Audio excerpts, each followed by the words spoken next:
Hello, welcome to the Adam Fitch podcast. I'm your rather tired host, Adam Fitch. Today I'm joined by Patrick Mahoney, the CEO of We Are Nations. Probably, if you buy any eSports merchandise, you've probably got some from his company. Thank you for joining me today, Patrick. Oh, no problem. Glad to be here. So, I was just wondering, when are we going to get eSports flat caps as such? What's a flat cap? Well, you're rocking one right now, right? Oh, one of these. Oh, like a newsboy hat? Is that what you call it? That's what we call it. Or It sounds like I know more about your industry than you. Yeah, my wife also calls it a Peaky Blinders hat because back in the day, you could put your razor blades through here. That makes complete sense. And then I would throw it at you for asking such a hard question at the start of the. Well, just thinking, I'm obviously trying to make dad hats a thing. Yeah. Just wondering, you're obviously doing your Peaky Blinder hat thing. You know, I like it. It's an ascension into an older age. Like I can pull it off at my age. You got to rock the dad hats at your age, and then you can sort of work towards this. Would be my suggestion. So when I become a dad, I have to like go with the dad hats at that point. Ironically, yes. Oh Jesus! What about these ugly dad shirts that I'm wearing though? I can pull them off at any time, right? Yeah. But I've got some coming for you. We've got some. Trenton wanted to let me know that he's got one coming to you. Oh Jesus! I'm very appreciative as always. So I don't. The previous episodes that I've done, I've not really asked about origin stories at all because you kind of hear them over and over, but I don't know how much play yours has had in the esports side of things, really. So how many people have you told about how you got started in merchandise and apparel and such? Yeah, I mean it's you're right. I've been doing music. So I would love to hear about all of this, really, because it's a really interesting story from what I've heard. Well, it's been a long time. It's been almost 25 years. So, I literally got into it because the band that I was in the early 90s, broke up and got dropped from our label, and I had to pay rent. And my girlfriend broke up with me. This literally all happened in 1 week, and it's all true. And we were in Little Rock, Arkansas. I'll never forget. We were at a donut shop, and we discovered that we had lost like a box of T-shirts, which resulted in a fist fight between me and the drummer. Oh, dear. So we broke up, and then I went back to I'm from Boston, so I went home, and I went to the screen printer and I said, "Hey man, I lost 100 shirts, and I have no way to pay you. It's like $600 or something."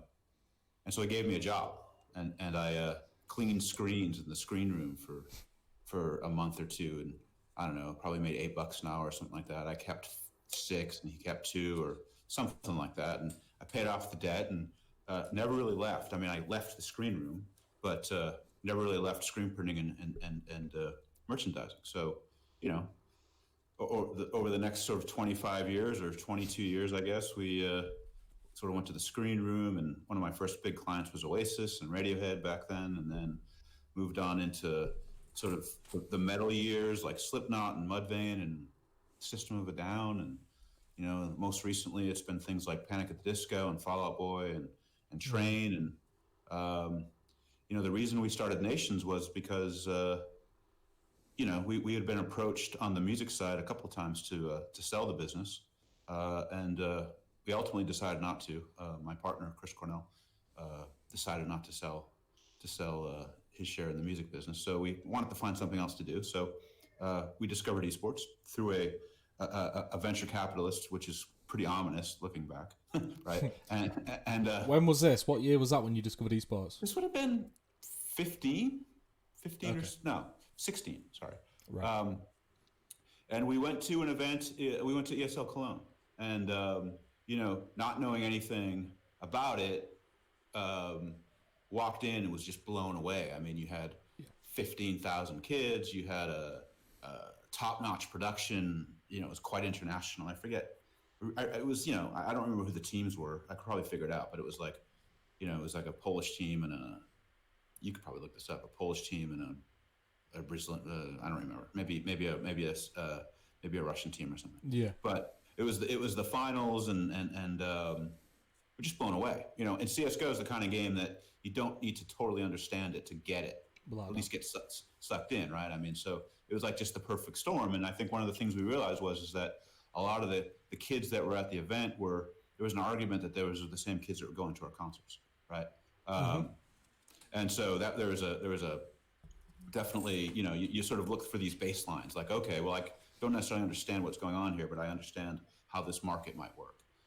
And then really the second thing, the one that really sort of got it, where I totally got it, that esports was a total thing, was we went to in Las Vegas, we went to a Call of Duty event, and that was a lot different. It was a lot, it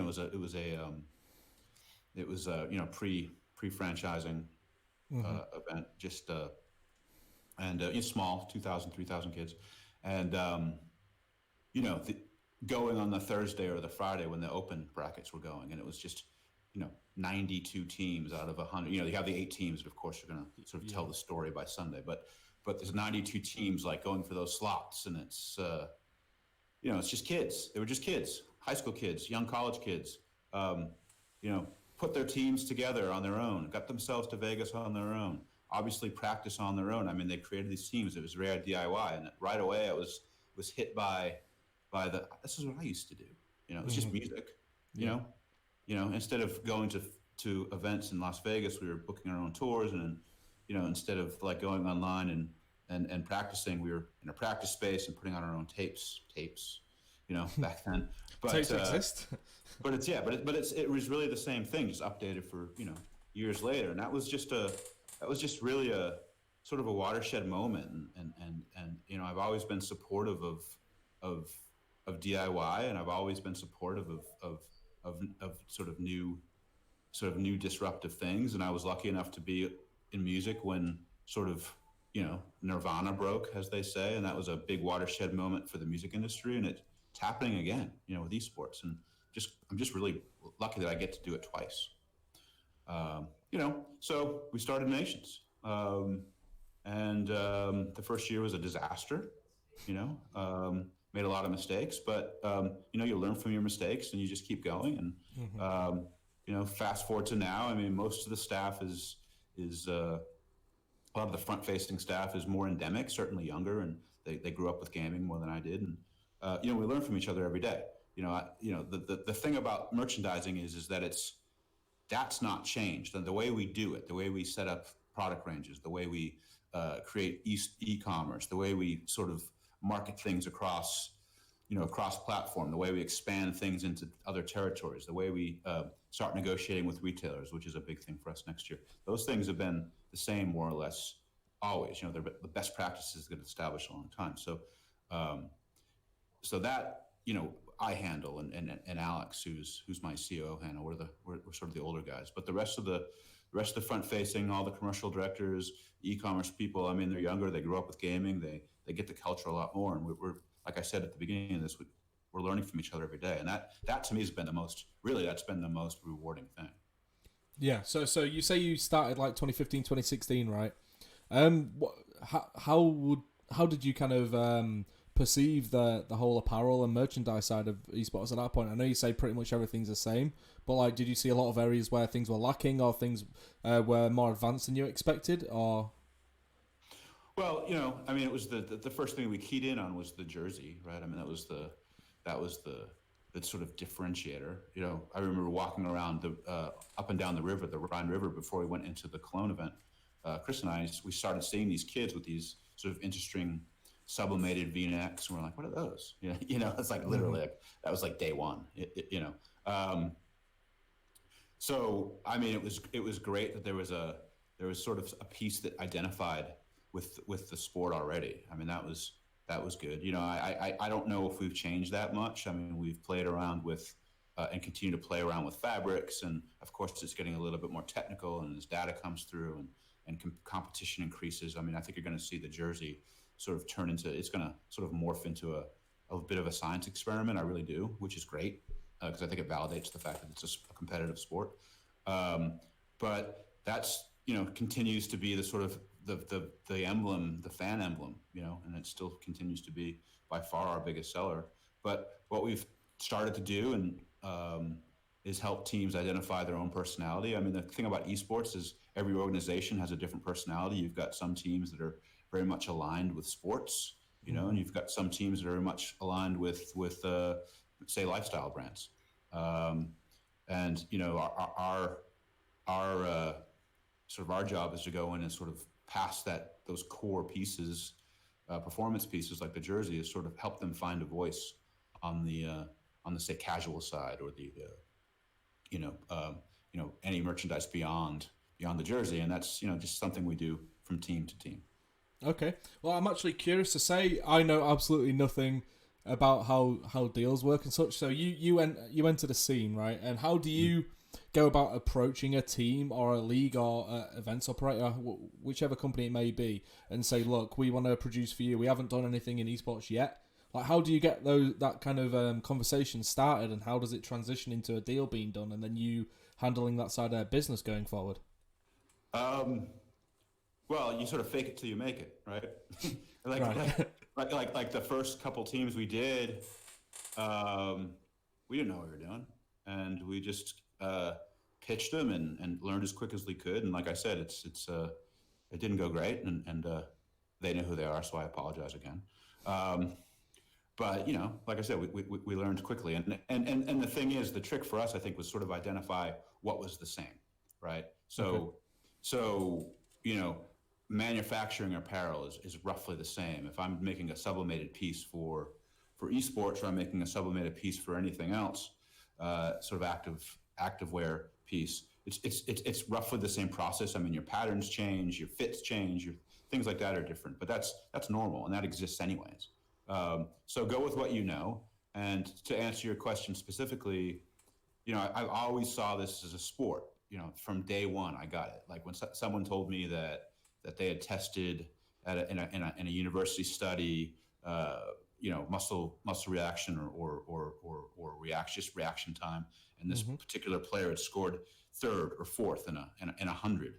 And this included baseball players, like good hitters, and basketball players, anyone else that needs that fast hand-eye coordination. And I'm like, okay, this is a sport. I get it. Because where it ends up going is that competition gets to a point where marginal gains is the difference between winning and losing. And I think in a lot of ways we're already there. So it becomes about improving those marginal gains. And that to me is like the essence of sport in a lot of ways, outside of the entertainment. I mean, if you're looking at the science of sport, right, which is something I've always been interested in. Yeah. And then of course you've got this entertainment value too. It's already there. It's clear. Kids are engaged. So, for us, it was always a sport. And so, okay, well, sports has a certain amount of best practices. So all our deals, to answer your question specifically, is in most cases, we approach a team and with a very standard licensing deal, which basically says we will pay you a royalty for everything we sell, and the channels that we sell through are online and at events, marketplaces like Walmart and Amazon. And then something we've been developing and something that we're excited for next year is selling through retail. So you've got 3 or 4 channels. Every channel has a slightly different royalty rate, just based on the economics of that channel. But it's we didn't invent that already existed. So that's how we approach it. Best practices from sport. Yeah. Well, so earlier on you mentioned about esports being disruptive and stuff, and when I think about a team that's kind of disrupted a lot in esports in the past couple of years is Nadeshot with 100 Thieves, right? Mm-hmm. Like the way they've come in and seemingly changed things, but they haven't. I don't think they've reinvented the wheel. They've just done things better than other people and kind of thought about things a bit more. And obviously, one of the 3 main arms of their business is apparel, and the whole demand there.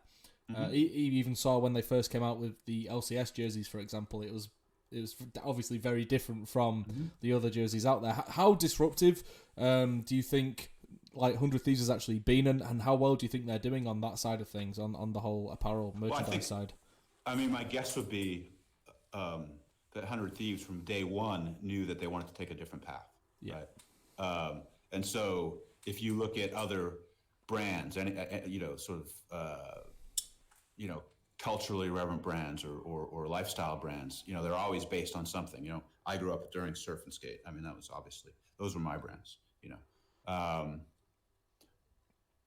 That's what 100 Thieves is doing. I mean, it's there's and others too. There's a couple others that are doing the same thing. They're basically saying that gaming is our lifestyle, and as such, that lifestyle can be celebrated with an endemic brand. And to me, 100 Thieves is going to transcend teams. You know, it could very well be, you know, everyone, I hate this word, but, you know, supreme. It could be, you know, it could be, I know what you mean, yeah. Yeah. Well, I mean, what 100 Thieves has also done well, in a sense, really, I think, is like merging with the music side, actually, which is obviously your background as well. So they brought in Drake and Scooter Braun. I think they both co-led. Was it the Series A or the Series A, I believe it was, and came in as advisors and co-owners. Yeah. And increasingly more and more we're seeing this as well. So I think ESL's partnered with maybe like a German like metal festival or something. I can't remember the name of it now. And Rogue's parent company Rect Global has got about 50,000 different celebrity and music investors and such. So there's obviously a big crossover there. So that must be quite interesting for you, obviously, having been in both industries now. I think the music industry needs this, right? It's another way to reach fans. Yeah. You know, I mean, my test market is my son, 15, and his friends, and it's basically the average day until I kick him out to go play sports or something. Is, you know, there's a Spotify playlist open, there's a YouTube channel open, and he's playing a game. You know, so he's consuming all this media at the same time, and I would argue that his focus is least on the music, right? So music fans now are very sort of song oriented, single oriented. You know, they don't necessarily go deep into an artist like I did when I was a kid. You know, where I could tell you what the third song on the second side of the third Led Zeppelin album is, or whatever. You know. Right. But they still consume music, and the numbers and the streaming numbers and all that show it. So it's an obvious way in, and you're seeing it everywhere. I mean, we've talked to everybody. We've talked to Sony and Warner Brothers about it, and I think things will eventually happen. It's sort of prioritizing what we want to do, and sort of building a linear plan to get to where we need to get. So when we start executing on things like that, there's a foundation to build off of. But, you know, for sure, we talk about it all the time. Yeah, I just find it obviously makes a lot of sense, right? They want the young audience, they want to appeal to those. So I think we've seen, I can't remember who it is that's partnered with Luminosity now. It might be Warner Canada or something like that. But like, so they're putting out playlists, like they've got a gamer specific playlist, for example. You play that on the stream, and Tory Lanez is involved with LG, and then there's Overactive Media with the Weeknd. It's all over the shop. But I'd say 100 Thieves is also, it's just a good thorough point for all of this, because so they announced that they were building a huge facility in LA. And with that there'll be a retail storefront for their apparel, and obviously that leads into what you're saying about going into retail again there, and that kind of connects to a partnership you made recently with Nerd Street Gamers and their local host facilities. Yeah. So I just wonder if we could speak about that a little bit. Well, the for us it's just part of a part of, you know, like I said, building foundations and moving forward. We look at Nerd Street in two ways. Number one is that we have this sort of native knowledge from the music side of running concessions, you know, going in and selling merchandise at events, festivals, concerts, whatever. So that's something we already do. And what the Nerd Street opportunity gave us the ability to start with two, obviously more permanent than like a band rolling through town and playing in the arena. But you know, but conceptually, it's the same thing.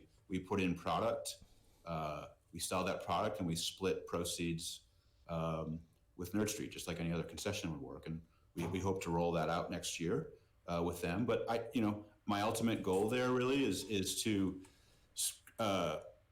certainly nice to be doing it now, but I think it also helps us prove concept. So. In 18 months or 2 years or whenever, I would be more than happy to have sort of passed some knowledge off to Nerd Street for them to run those retail stores on their own, because I obviously know that at some point down the future there'll be other sources of esports merchandise. There already is, so I would love to see Nerd Street turn those retail locations into, more of a neutral thing than just sort of stocked by nations. That's going to have to happen. So I sort of see us transitioning out of that relationship, becoming a vendor of theirs, but sort of teaching them how to do retail or helping them set up the retail program. And that's fine, because what I'll get out of that is I'll be able to go to other accounts, any sports account, any lifestyle store, any whatever, and say to them, look what we've done over here. Like here's a pile of data that's sort of formatted in the way that you guys look at sales data. We've done that for you. Here's the market. Let's build from there. And those conversations are already happening. I can tell you that every retailer that we've talked to, from big to small, has basically said, we know it's a thing. We know it's going to be a big thing. Yeah. We just need to figure it out. And for us, that's good because, again, we speak their language. That's what we come from. Going back to best practices, the things that we don't have to reinvent, we're not going to reinvent those. And so that language is already spoken between us and these customers. Okay. Well, I'm just thinking now. So obviously, like the local host facilities and such, they're occupied by gamers and people competing, right? So that's very much the audience. But if you go to just any like random retailer that I don't know American shops too well, so I don't want to speak out of turn here. But say it's in a retail store that doesn't deal necessarily in esports. It's just like a supermarket, but it's got bits and bobs on the side. Like, do you envisage having the same kind of success out of those things, or do you think it makes more sense to be in, say, the esports arena in Las Vegas and having merch there and with local host and similar things in Arlington Stadium and such? I can't imagine there's going to be the same success rate. So which one would be the better avenue to go down? Well, we're in Arlington. That was actually the first concession we ever did. And, right. And I can should know that. That just not a lot of people know, but over the first year, it's like sales increased. I mean, it's starting to prove itself out. If I had a whiteboard, which I don't, I would draw 3 circles, and and I have to give Alex, our COO, credit for this because it's one of his favorite diagrams. But the inner circle is basically where we're at now, which is like early adopters, big fans, bordering on obsessive, right? Those kids. I do. Yeah. They're buying the core stuff. They're buying everything that we put out. It's a direct relationship. 10 times out of 10, it's either we sold it to them online or we sold it to them, at an event. That's your inner circle. Think of the layers of the earth or whatever. So that's the core, right? Yeah, the core. Okay. And then the next circle, if I remember from 7th grade, it's called the mantle, right? And that's sort of the next step of kids. They're fans. They might have their teams. They might have their players. They're conversant about it. They read the press. They spend times on the websites. They know who's winning and they know who's ahead in different leagues. All that sort of stuff. Again, if you parallel that to typical sports, sort of your average fan, right? That's the next circle, and the way we reach them will be through, I would guess, specialty retail. So sporting goods shops or lifestyle shops. So it could be in America, it could be Dick's. In the UK, it could be JD.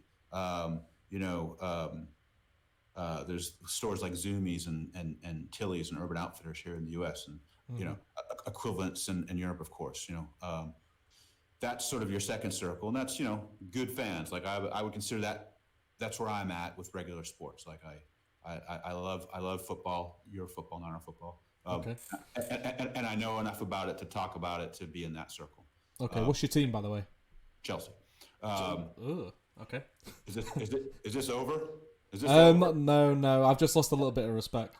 Am I out of here? No, I'm just kidding. Sorry, I put you off there. No, it's totally fine. It's totally fine. You said that we should do some weird shit, so there you go. You're telling all my secrets now to the people watching and listening. Yeah, you should have heard the conversation we had before we started. God, no. Where was I? Yeah, so that's where I'm at. That's where a lot of people are at, and I would buy the replica jersey, but I probably tend to buy a T-shirt to wear to the gym or headwear or something like that. And so that's the next circle, and like I said, you reach that through specialty retail and stuff that people are. You sort of have to be aware of what's going on to understand where to get that stuff. The third circle, which is the crust, if I remember correctly, the outer circle, which ironically is probably the widest circle at the end, is where you finally get when when it becomes a cultural phenomenon, and you've got sort of very casual fans that are into it when they're winning, which is as you know, is a big thing in sports. Eventually, one of the things we talk about all the time is what happens when my kid, hopefully in say 15 years, when he's 30, no younger, has kids, right? Yeah. Who's going to be there? What's he going to pass on to them? Because my dad passed on the Red Sox. I grew up in Boston, and I'm a Red Sox fan because I was born in Boston, or that's the only reason, And I hate the Yankees. I couldn't even tell you why. It's just like genetic, right? It's just been instilled in you from early on, yeah. Right, and you have that, of course, with football too, right? So it's wait till that happens, And so that's almost like the third circle. That's like when you the first thing you buy your kid is a onesie from G2 because they're your favorite team. And so the minute your baby comes home from the hospital, he's wearing a G2 onesie, or someone's winning and suddenly the whole this geolocation stuff with the Overwatch League and with Call of Duty, I think it's going to start changing as someone starts winning in Houston, right? Suddenly you've got this whole new set of fans. That's the outer circle. That's maybe just buying a T-shirt. So I know that's a long explanation, but that's sort of how it rolls out. Okay, well, I don't know why, but I kind of notice this quite a bit. So say, like the off season for League of Legends, for example. Say I sign a really big player, really popular player. I know, like on a personal level, they've got their own brand and they can bring a lot to my team, right? I rarely ever see like merchandise geared towards them. So say like a jersey with their name on at the back or something like that, or I don't know, a mouse mat with their face on. I don't know whatever it could be. And I rarely ever see any like player specific things until they've been with a team for a long time. So how hard is it to create things like on demand for teams? It's not. We did it with the LCS. This year, where you could order a jersey and you could have a custom name drop on the back, and that could either be an existing roster player or you could be your own gamer tag. And I don't know the answer to this, but I can tell you that if we sold 100 custom jerseys, my anecdotal guess would be that at least 80% of those were custom gamer tags. So the fans are identifying themselves with these jerseys as opposed to a star player. And that's a good question. I think that changes. I think that compresses. We had some great wins this year. We had a fantastic Optic long sleeve drop, which was just defied all expectations. It was like those were some high five moments in the office. And the same thing with G2 in the Worlds, where we sold a lot of stuff. I imagine. and people tell us that as a comparison, I would ask someone, well, how many jerseys does Liverpool sell? And I forget the number, but it's tie. And then you take, okay, well, how many does what's a smaller team? Scunthorpe United. Yeah, something, or what's that one just north of London? I forget. But we're beating them, right? We're beating them. So it's still pretty small. And I guess my point is that ignore the low end of the Premier League and look at Man United or Man City or Liverpool or whatever. That's just a different stratosphere, right? We just need to get there. So my guess would be as those circles expand. So we're selling to that inner circle now. I'm a massive fan. And quite frankly, if I'm buying a G2 jersey, I'm putting my name on it. I think that's just the mindset. But as that circle expands, and that player asset becomes more valuable to sort of serious fans as opposed to lifers like the serious fans and the casual fans. I think it's what you'll see. Okay, well, I don't know. I like to do my fair share of complaining, right? But I also try to keep an eye on everyone else's complaints and. What one I've seen quite a lot is like the clothing for women. Mm-hmm, yeah. Right, there's not always a lot of options. I think FlyQuest did quite a successful drop where there were leggings and such, right, and perhaps like a crop top or something. But we don't see too much variety and options available for women in esports, really, and for the female supporters. Why is that? Is it just because the audience is so overwhelmingly male that it doesn't make sense to kind of like look after another demographic, or what is it? What would you say? I think that's a great question, and I think that I don't have a great answer for you. You know, you are 100% correct. We have not put the attention into it that we should. I can say that we've had conversations with various parties. There's you know, about doing it, but ultimately we get to the point where my fear is this, and you know, you probably remember the eSports dress from, like, I don't know. Oh, yeah. I think about it every day and laugh. Do you? Yeah. Yeah, Yeah. it's I mean, ridiculous. that's kind of the joke, is like, you got to avoid the esports dress. And for me, you know, it's if we're going to do it, or when we do it, I just can't put out something that was designed by males that's a little bit smaller, right? Exactly. And call it girl stuff. So there's been conversations with female influencers about doing a line. There's been conversations with teams about bringing in, you know, the right female influencers to help them launch their lines, and those conversations continue to move forward.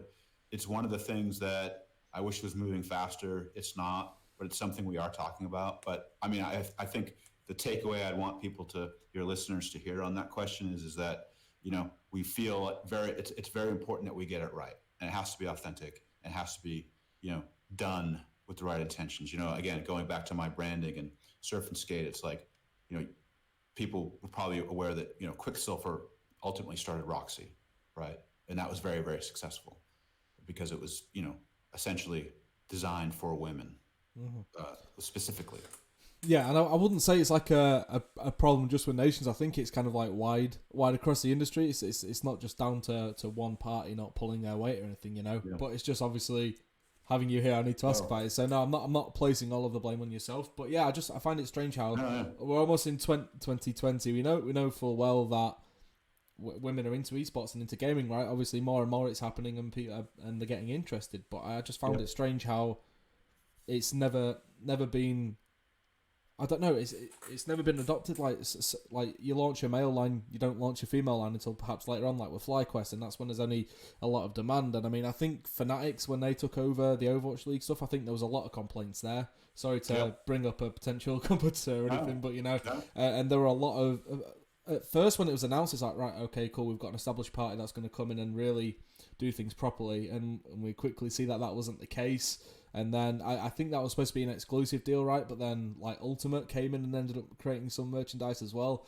Mm-hmm. So I mean, even when they bring in people who've been in the sports side of things for so long, like they're not even getting it right there by many people's opinions. It's a weird one to me. I don't know. You know, I'm hands up. You're absolutely right, and it needs to be dealt with. It definitely needs to be dealt with. That's fine. So. Right, talk about me complaining, right? I just want to have a little moan quickly. So, if you can't tell by the accent, I'm from the UK, I'm English, and I myself am a fan of esports. I don't get to watch it or play really as much as I'd like to, and definitely my competing days are behind me, as I failed in Call of Duty many years ago. But, so say I want to support a team. I'm not necessarily saying it's a team that you yourselves cover. I go on their website. It's only accommodating US customers, right? Mm-hmm. A lot of the time, the actual shipping costs cost more than the product. Say if I'm just buying a dad hat, for example, right? Say that's $25 and it's $30 for shipping. And then there's also the customs charge, which could be £25 or something when it gets into the country. So suddenly it's costing me roughly three times what it should be for me to get this one product. And I think that's like a real oversight, and I'm not saying it just for the UK, but for plenty of other countries, right? And it's like a lot of revenue potentially missed for these organisations, and then hence for the companies that are dealing with their apparel and merchandise. Is it just about a demand thing? If there's a lot of demand in the UK, then you'd be more likely to accommodate for that nation, or is it something different?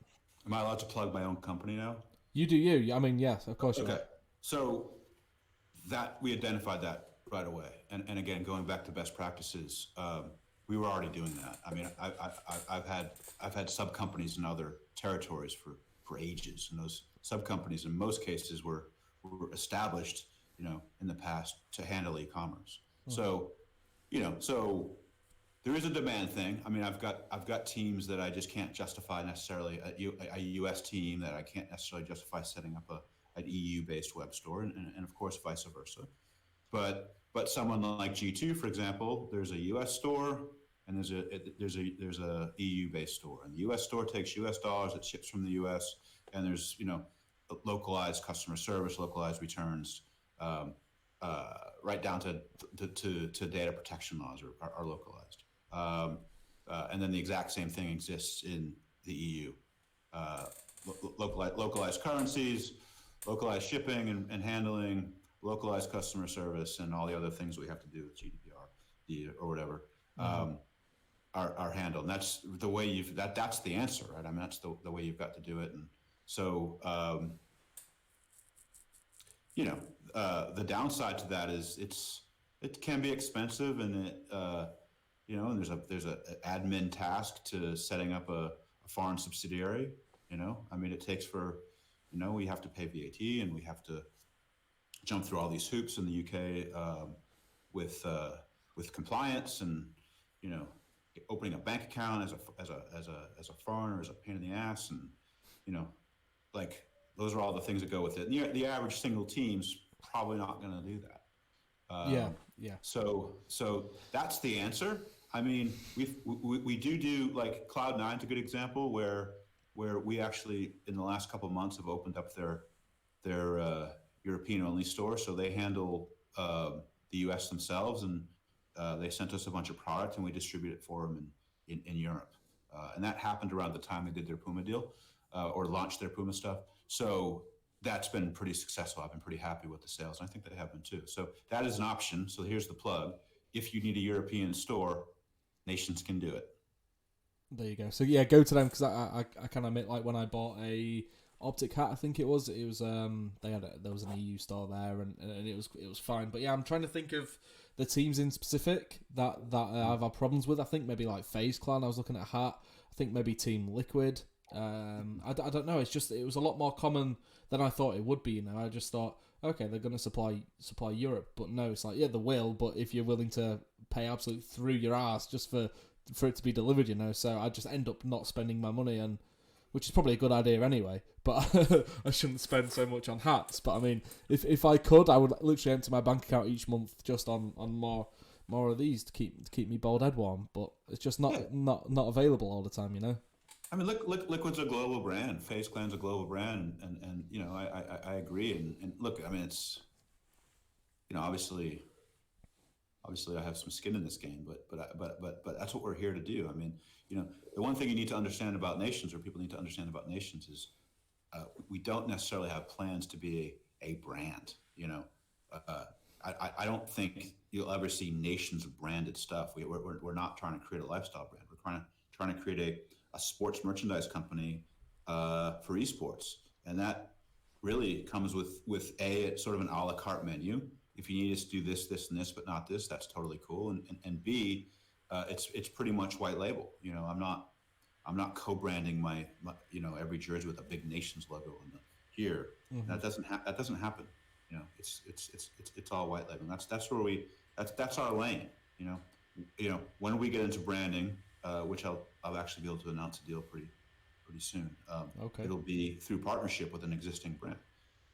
That's what we do. So, and this is a good example, is that if there's a big U.S. team that needs a European store, we can sort of help them do that. And it's not just Europe. I mean, my last trip of the year is to Mexico to figure all that out for Latin America. Okay. We're going to open up in Latin America next year, both with local teams and see what we can do with some more of our global brands down there. But one of the things that I'm hoping to get out of that is some of the big Mexican brands. I mean, there's some stuff that could potentially come out of those territories that would sell eventually well, say in the United States or Europe, and I see Asia too. Some of those Asian teams that come. Yeah, so that's sort of looking at this stuff all the time. Well, so you mentioned Cloud9 and Puma. You said Puma, but it's Puma. And we've also seen, so like Nike with Furia, Brazilian team, and then Heretics and Adidas. You'll say Adidas, but it's Adidas. So we've seen all these like major sports brands coming into esports. How do you think they've handled like their first forays into the industry? Because I for one think the Cloud9 and Puma things were handled very well. I never bought anything, so I can't say how it was from like a customer point of view, but just like consuming the content, the launch, and the actual range that they put out, it seemed to go pretty well. Mm-hmm. Yeah, I mean it's validating. It's I mean, we welcome it. I mean, we do have this sort of education that we, education process we do with teams. But if you look at, a good example for us would be Optic and Champion, right? So we've always done Optic stuff, all their white label stuff, all their jerseys, all their casual wear. That's always been us. Again, it's sort of Optic branded. It may say Nations in the tag or something like that, but it's basically the Optic brand. I mean, it's their line. When we do a collaboration with Champion, in the case of Optic, we would do a lot of the legwork. We would sort of be the go-between between the team and Champion to get approvals and do all the design work, and then we're ultimately, in most cases, the route to market. So that's probably the important thing. So I think where I see this going for us, and again going back to what I said, is where we want to be a sort of best in class sports merchandising company for esports. Again, we know our lane, and one of the things that we don't have as a brand, but one of the things we do have is a direct route to market. So I think you'll see more of that as our involvement with Cloud9 gives Puma a route to market into Europe. Eventually someone's going to come along and do a collab, and we'll help create route to market. A lot of these brands, I think teams should understand this, is that it's a very valuable deal you can do with a sponsorship or a collaboration or whatever you want to call it with that. But I think the value you can offer those brands is a route to market. They're actually trying to find, in addition to the impressions they want, they're actually trying to find new ways to sell their stuff. So that really is key. So I think we totally coexist with those brands. And again, if you look at traditional sports, the same thing happens. You can go to the Lakers store and you can get all the official Lakers gear, but then there's a ton of other licensees and sort of internally made stuff in that store. That's just where it's going to go. Yeah. So you mentioned Optic Gaming and Champion, right? And I want to apologise on behalf of Optic fans, even though I'm not one myself, really. But they've died a horrible death in recent months, obviously, with everything that's transpired. I guess it started brewing maybe 2017. But yeah, so I imagine, I'm not asking for any details on this, but I do imagine that sales have dropped dramatically for Optic. And that brings me to a point, really, that I hadn't really thought about before. Like the challenges of like sustaining that thing, especially, so you've got to deal with Optic, and that's a very lucrative deal when everything's going fine. But when that drops off, and you say you make a percentage on those sales, like how, I don't know, like being out, not having any control over for those things must be quite daunting, right? I mean, it is what it is, right? I mean, it's part of the narrative, it's part of the story. And we're trying to tell that story. So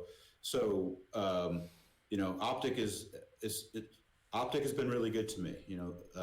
It's probably one of the first big teams that I worked with. We were able to do a deal with Infinite to bring over a bunch of people. So that's where we got Sector 6 from. Yeah. That's where a bunch of my staff came from.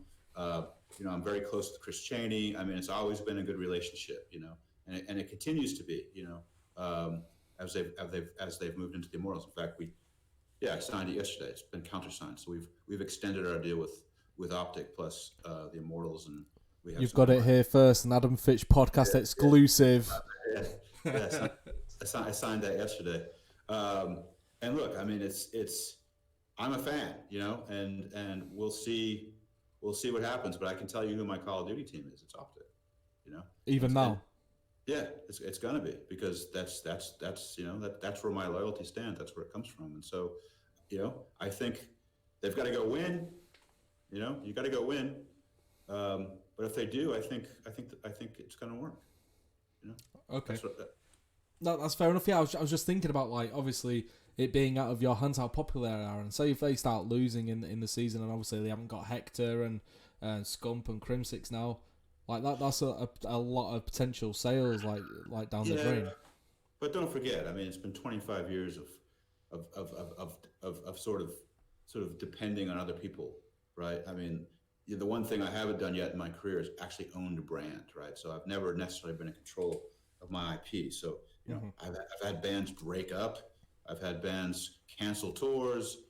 I've had, you know, unfortunately band members die, you know, and it's just the nature of the beast.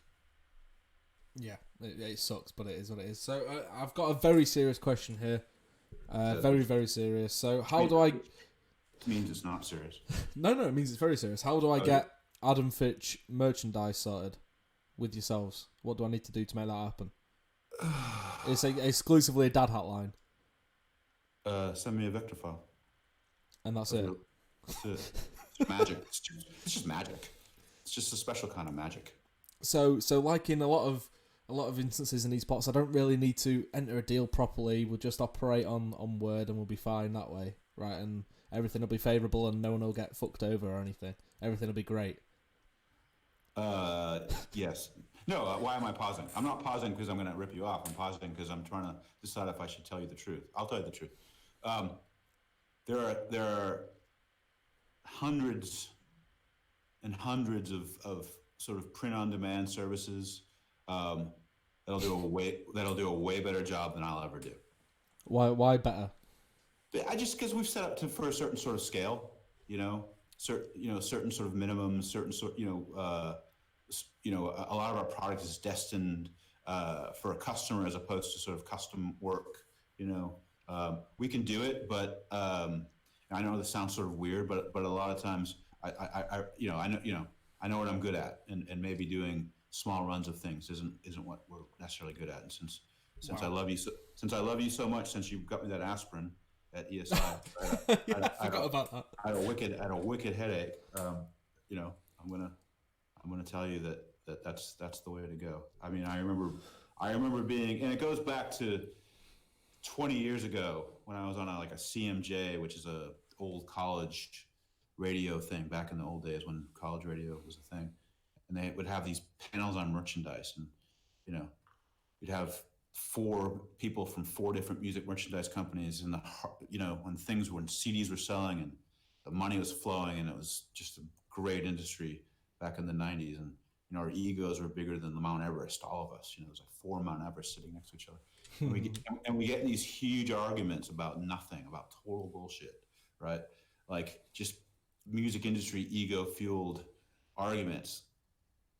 And then inevitably after the panel, some kid would raise up his hand and say, I have no idea what you guys are talking about. You all sound like you're a bunch of dicks, but I got this new band and I need 12 shirts with blue paint on them. Where do I get them? Not here. Fuck off. Yeah. So it's always been one of those things. It's like sort of understanding that like very basic needs like that. I think there's people that have filled that market really well. Okay, that's fine, but that's predicated on the fact that I don't have a rabid and incredibly large fan base that are just passionate about everything that I do. Mm-hmm. But I do have that, undoubtedly one of the most popular figures in the entire industry, and you're just turning down the most lucrative deal you'll ever sign.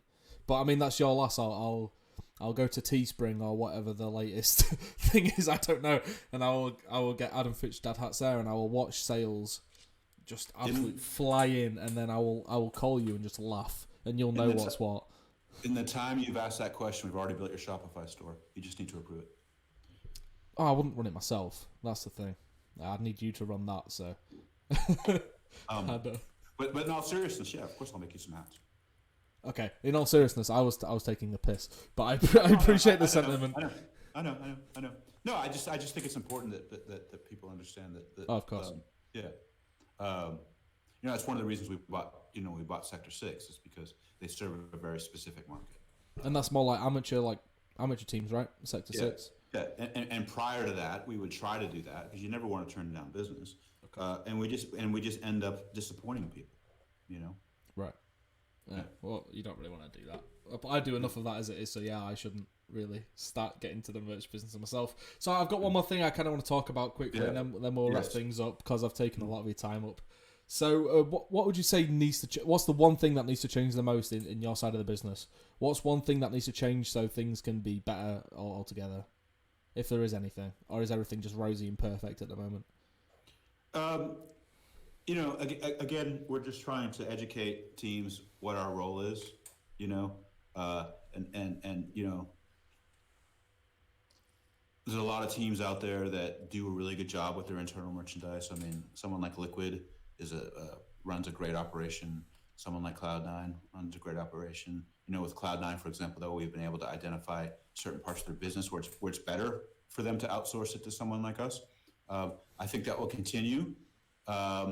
You know, but the one thing I'm really trying to do, you know, it's interesting. You have in eSports, it's the way we look at it is you've obviously got these top-down leagues like Overwatch and Call of Duty, which they brought in licensees and they sort of control the teams, and it's very much, very much a franchise model with all the things that go with franchising in terms of. Sorry, it's all good. Don't worry. Yeah, pretty gross. They go with franchising, so top-down merchandising. It's you know you know it's just how that stuff works. It's sort of league-controlled merchandise, which in a lot of ways makes things easy in approval. But you know sometimes product tends to be very similar across the board, and you know it's pluses and minuses with everything. And then you've got what I call the sort of relegation model, which like CS:GO is a good example, right? Where the teams still remain independent, but they sort of get into these bigger tournaments through attrition, right? So we're as you can, if you look at our roster, you can see that we're sort of betting on more of those on those relegation type models. You know, for us, it's just going to teams and saying, if you're doing what you're doing on your own, it's going great. It seems to work. It's direct revenue. You've got a staff. You built out an infrastructure. We're certainly saying that, you know, if this is a core competency for you, that's great. You know, but the one thing we can do is say maybe take a limited license to do a program into Lids or into one of these sporting goods companies we talked about earlier, or you know, in the case of Cloud9, do the European web store. So really, you know, again, long answer to a simple question. You know, our sort of biggest, it's not even a challenge, our biggest task is to sort of educate teams on what we do and how we're doing it. Okay, no, that's great. And I will say from my humble perspective, somebody who kind of watches from afar and covers things, like you're doing a good job. Like I will say that, like no bias. Like if you're doing a shit job and you're on air, I will tell you, like that's just how I am. So no, I think Nations is at the forefront of what you're doing. Obviously, I recognise there are other companies out there, and I'm happy to burn any bridges by saying that, like Nations is at the forefront of it for me. So where can people find yourself and your company on social media and such? We are at. Let me look that up. Oh, that's the hardest question yet, actually. Surprisingly. Yeah. So, what's going on here? Oh shit! Can I do this? Is it not just We Are Nations everywhere? Yeah, it's like at We Are Nations, but there's like a weird line. I'm sure someone came along and got it before we did or something. WeAreNations.com, obviously. We Are Nations. It's at We Are Nations with a hashtag at the end for both Instagram and Twitter. Okay, and what about yourself? If people want to follow you for all of your wisdom and such on Twitter, you don't know. You don't know you're an art. I do know. That's pure boomer energy. That I'm sorry, mate. Yeah. Okay, boomer. I'm not a boomer. I'm actually Generation X. Solidly Generation. Well, it's boomer actions either way. You know, traits of a boomer. You know, ask it. You know, I can tell you what your art is before you know. If you want, I'll plug you. At We Are Nation CEO. There we go. He's actually on the screen, but it's entertaining to watch him find it himself. You can't see it, but you will later on. No, so I just want to thank you for coming on. I really appreciate it. I got a text there. Everyone's heading to Mitch's Deli. I'm going to do a podcast. I'm not going to order a sandwich. No, you should go get a sandwich right now. You should. No worries. Wrapping things up anyway. No, I appreciate it. I hope this didn't drag on too much. And no, not at all. Fast forwarding that hat deal. That'll be fun. That'll be fine. But I love you, man, and I look forward to seeing you. Are you going to come to dinner on the 16th? I can't tell people where it's going to be because they'll obviously rush it. But I'll be in London. Well, I live nowhere near London, so the chances of me going to England. that. It's England. Yeah, but I'm not traveling 2.5 hours for dinner. You know. It's just down the street. Not quite. No. On the 16th, I will be probably working stupidly hard still, unfortunately. So no, that's a no go from me. But I hope you enjoy yourself in London because it kind of does my head in at this point. But anyway, thank you for everyone who has watched or listened to the Adam Fitch podcast. Go follow myself. Go follow Patrick. I'd prefer if you followed me, really, because I'm more active. Yeah, that's fair. And okay. I will catch you all on the next episode. Thank you again. All right, thanks, everybody.